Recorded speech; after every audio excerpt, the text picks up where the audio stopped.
happening, y'all? This is my video today on the HG Amaim kit for Ghost, the first Ghost. There is now a second Ghost kit out. I have, somewhat heavily customized this, so that is also a thing we'll go over today, I suppose.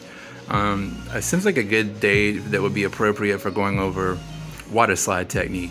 So if you're down with that, I'll discuss that a little bit.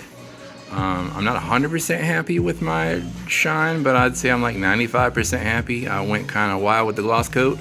I wanted this bad boy to drip, and it drips. So, anywho, so this is my first time building one of these Amaim kits. They are made by Bandai Namco, just like Gunpla is, but the design is very different.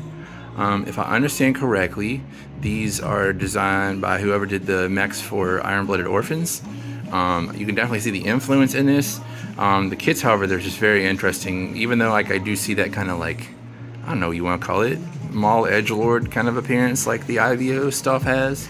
There's still a little bit different to it. What I would say with the actual like engineering and design of this thing, it's almost like if Boston Dynamics designed a real mech, because of the way that everything connects and the way the joints and the engineering are. It reminds me a lot of their mech design with like Big Dog and stuff.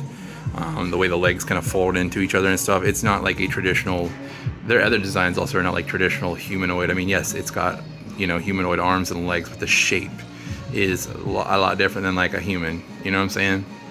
So like, that's pretty dope, I think. But yeah, like even like watching the show, like a lot of people shit on Amaim because it's not the best show ever. I get that. I watched it once. I'm probably gonna rewatch it to get like more of an opinion on it. But overall, I thought it was a watchable show. Whatever, But this video is on the show. It's on the kit.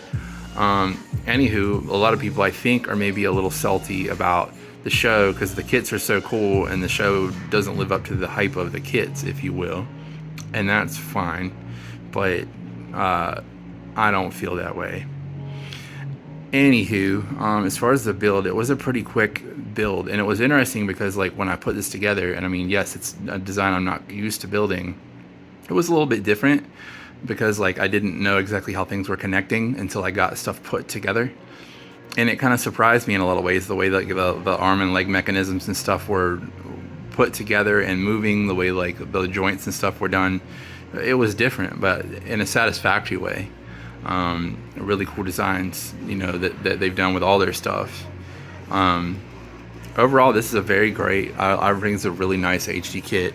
And even if you don't go ham like I did, even with some minor just touches here and there kind of stuff, like for example, I did, I hand painted the bolts down here on the feet. I did some slides and stuff as well, but just some little touches with some chrome marker, and then you go over it with some panel line, and it's already a big step up on its kit. So you can do that. Just some couple things here and there. You don't have to do that either. I mean, just straight out the box, it's still a cool kit. It'll still look nice on your shelf. And the more kind of TLC you're willing to put into it, as you can see, the kind of more of a payoff it is. On mine, you can see I did a lot more stuff with it. Like, I didn't do any kit bashing or anything on this because I was just kind of staying in the snap build mentality, but I did a fucking lot with water slides.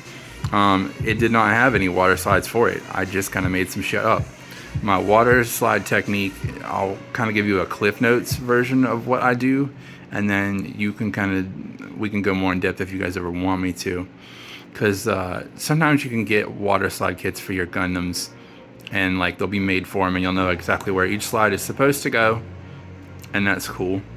But sometimes they don't have them, and sometimes you just want to do stuff, right? I mean, I just wanted to do stuff, and like a couple months ago I went and got like a lot of water slides for different scenarios, just different colors and different designs and things, and I didn't know exactly when I would use red digital camo, but like I put this thing together and I'm like, yo, this thing probably could benefit from red digital camo, and here we are. So anyway, I could do a video about applying water slides, but I feel like that's been touched on fairly well. And if you want my method, I mean, like, I learned from some pretty competent people that you will not see silvering in my water slides. That is one thing I can say about my stuff. I feel pretty comfortable getting them, what's the word I'm looking for?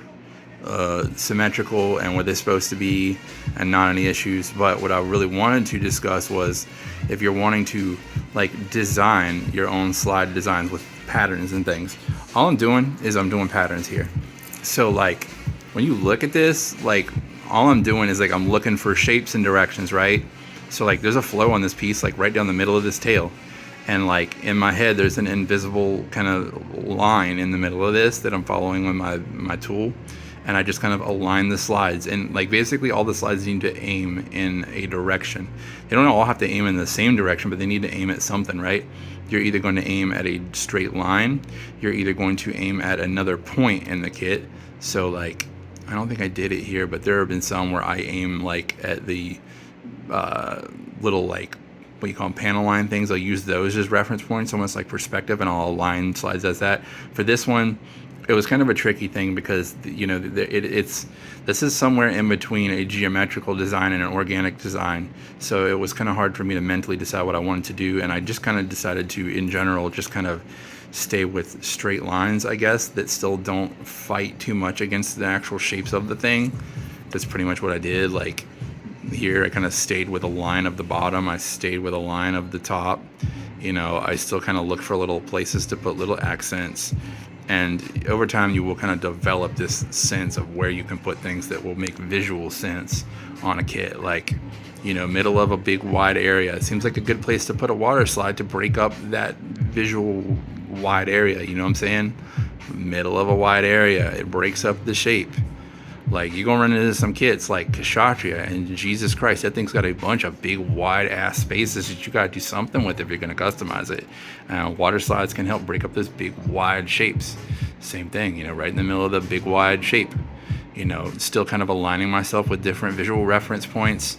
As I do, you can see on the slides up here, same thing.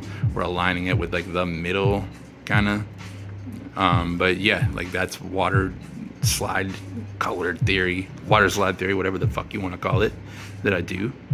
And yeah, I just kind of look for reference points. Like here, oh shit, here this is going with the like middle of the inner frame, you know, that little like caution, bad stuff happening, warning label there, whatever the fuck it is.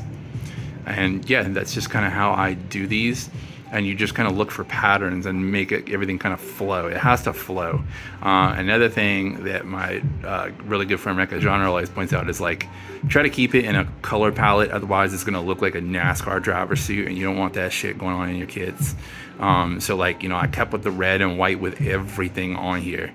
If you do red, white, blue, different colors, it's literally going to look like fucking NASCAR, and you're not going to be happy with it. Like, you know, a more of a sensical design. Everything kind of has to have a design and a flow. Anyway, so I did that, and then like honestly, from what I understand, like if you really want to do a good gloss coat, you can use the Pledge Revive it through your airbrush.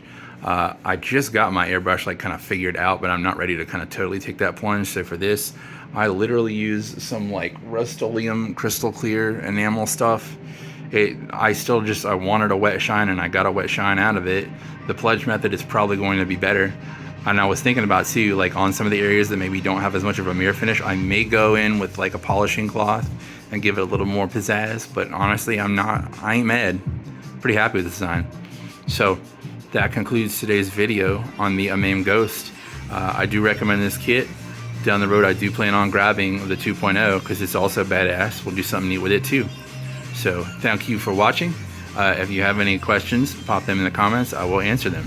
And you guys have the best afternoon that you can. Goodbye.